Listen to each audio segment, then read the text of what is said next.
So my role started back when I was an undergraduate at Bellarmine. It was probably I think maybe my sophomore year at Bellarmine. I came to, Sean and I Sean was he wasn't my advisor, but we just became friends when I was in undergrad, and we used to hang out in his office, and Sean had this huge board of ideas, just of stuff he wanted to do. That's not good.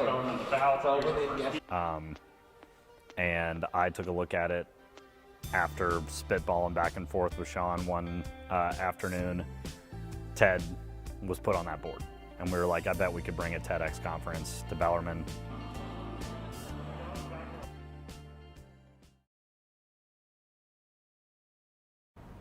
Testing, 1, 2, 3. Testing, 1, 2, 3. Hello, hello, hello, ladies and gentlemen, boys and girls.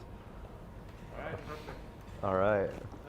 So TED is the bigger organization, the parent organization, in a sense. They have events all across the world, bringing speakers, not really motivational speakers, but people that have a lesson or go with their theme for the show. And TEDx is like the child of that. TEDx's are independently run organization. TEDxBellarmine is Bellarmine's own run thing, ran by faculty, students, and all those. We get speakers, we try to get speakers from diverse backgrounds and across the country, across the globe.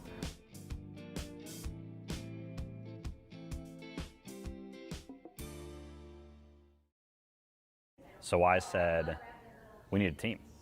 We got to put a team out there. We got to say, these people are good at this, these people are good at this, these people are good at this. We need to put them in buckets, and then we need to go. Look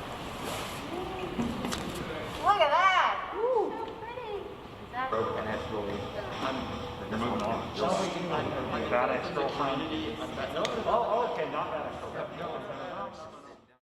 What we're really good at is personnel. We have a fantastic team. We have Sean, we have Angela, we have Christy, we have everybody who we meet once a week. People are in here in the theater all the time, figuring out what they need to do. We have Greg working on sponsorships. I mean, there's all kinds of people, and you can't. The reason it's all got to come down to team.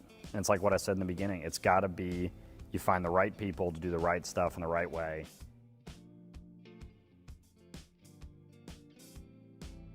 We usually take time out of a day and read all the different people. And so we take time and consideration on some of them, and some of them have really good talks, and then we end up emailing them and saying, hey, we'll consider you more, move on to the next stage, or whatever it may be. So in the spring, what we do is send out a call for proposals or a call for speakers, and we put that out on social media. We have an application, it's a Google form, so you put your name and you put like just a brief idea of what you want to present as a group, and we kind of weed through those, like which ones are the ones we would totally expect, and not really pushing the theme in any different direction, or which proposals don't even talk about the theme at all. Like all they talk about is their cat, or whatever it is, Those we send out a nice email saying thank you for submitting, and then we have some who sounds interesting, but I wonder what direction they're going to take, so we send out a request for more information. Can you flesh it out? Can you give us an outline of what you're expecting to say? And we realize it's just a draft, and then from there we can really flesh it out. And we usually get about 8. This year we only have 6, but we usually select 8, and then we have 1 or 2 that we ask if someone steps down, would you step in?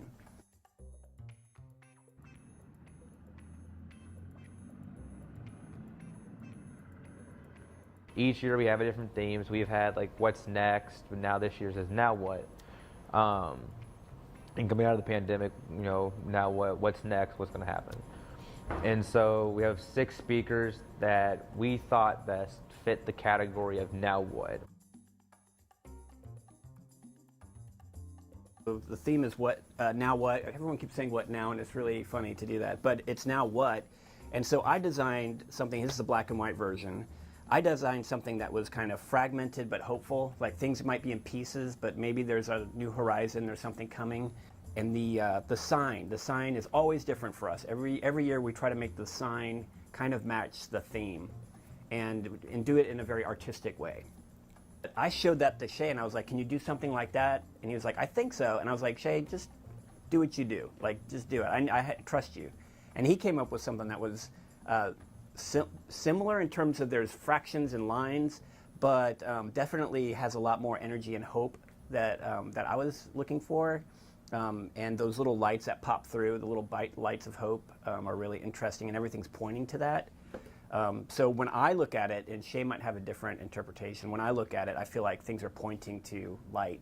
Let's move towards the light. You know, like let's not stay in the cave or in the tunnel. Let's get out of it and see what's out there.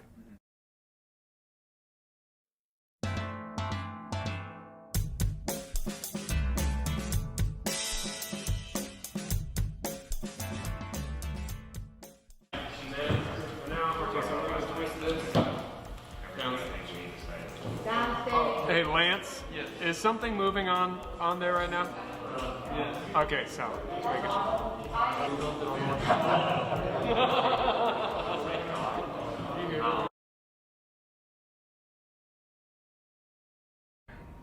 I should pull out the GroupMe, shouldn't I? Just to see like what updates. GroupMe is what we use to coordinate between each other. The last thing that we have going on today, we're trying to figure out what rooms we wanted to get the speakers in. I think we're going to end up putting them in the music rooms. That's what's going on today. Tomorrow is when we begin setup, though. So if we can get that stuff knocked down. Thank you.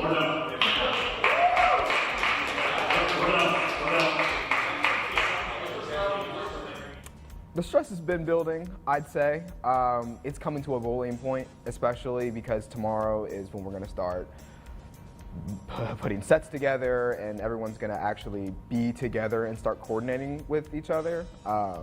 And you know, I mean, the event's Wednesday or Friday. Ugh. Yeah, the event is Friday, and I do not know how to describe the stress that comes with that statement. Organized chaos. Organized chaos. What are my thoughts? Organized chaos right now.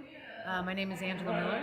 I'm a co-coordinator. I coordinate TEDx events with the students. And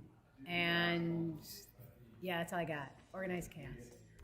The biggest thing that I've taken away from this experience so far is working with a team and kind of seeing what goes into putting on an event like a TED Talk, and kind of how many moving parts there are. People wear multiple hats, and just I think getting that experience and seeing how, you know, going to the meetings that we have every week and seeing like, okay, well, we have to have food for the event. We have to know where things are going to be placed. We have to know how many people are coming. How are we going to accommodate people as the COVID numbers go up and down? Logistical things like that that I think you think about like kind of on the periphery when you think about event planning and things like that, but you really don't get a good feel for it until you're there. Oh, wow, 3 days, yeah. Right now, it's all the little things you don't want to miss. So I just printed out all the permission slips that we have to get our speakers to sign. They'll all be here tomorrow night. So tonight's a big day of like setting up the stage, figuring out what goes where, so that when our speakers come tomorrow for the full dress rehearsal, they are they understand that we know what we're doing. They feel confident. Last thing we want them to do is to be worried about the event in general. And so we've been working on this for about 8 to 10 months now. So now it's about the time of like getting all the little things just right. There's still a lot of stuff to do. I mean, we have a lot of it done. We don't do this at the last minute. We prepared an entire year for everything. But what's next? All that's left to do is set up the stage, bring everybody to enjoy the TED Talks, have a nice night. And, you know, I'd say the rest is history after that. so this is our 4th event. I'm just really thankful that we've had 2 events in a smaller venue. Over COVID, I was able to get a 100+ license, which is really exciting. It allows us to sell more than 100 tickets. And so we moved into Crawley, which is a bigger theater. It seats about 325 people. Another thing was we finally got sponsors. We've always had like small sponsors like from our school, but we have like outside sponsors now. So Heaven Hill, Center Gus Coffee, Mercy Academy, Wacky Radio, DMB Productions, you know, so like really interesting to see that kind of growing in the way that we've been hoping to grow.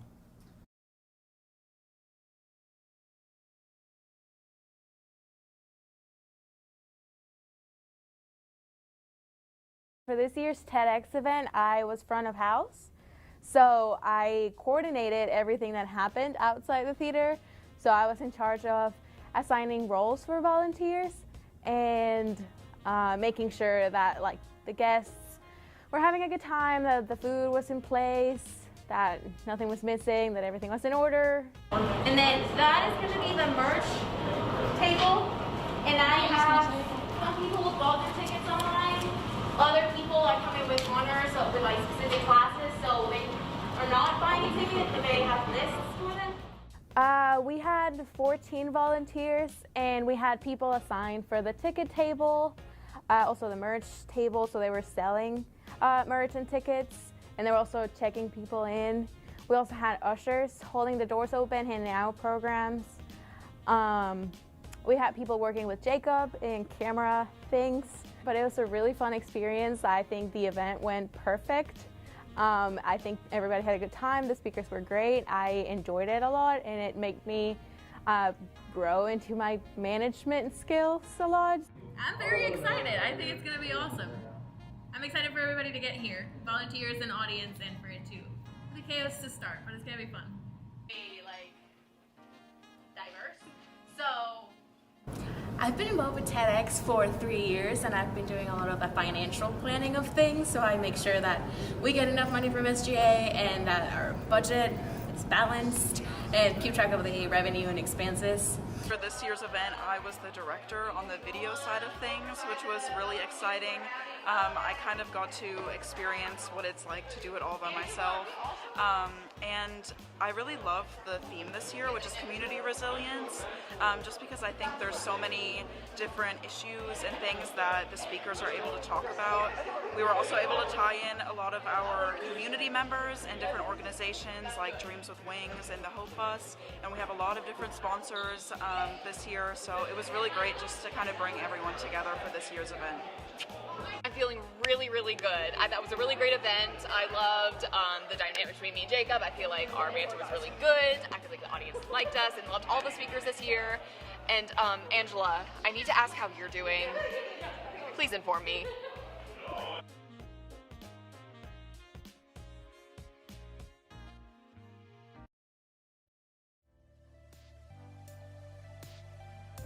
You know, everyone's different. We all have our own personalities, but we all contribute something, a unique angle. It was a really fun experience. I think the event went perfect. I think everybody had a good time. The speakers were great. I enjoyed it a lot, and it made me grow into my management skills a lot.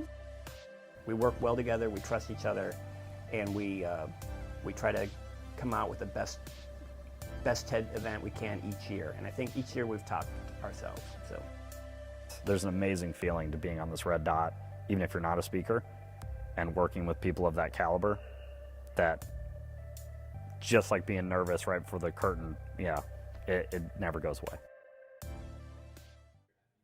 Can't wait to see you.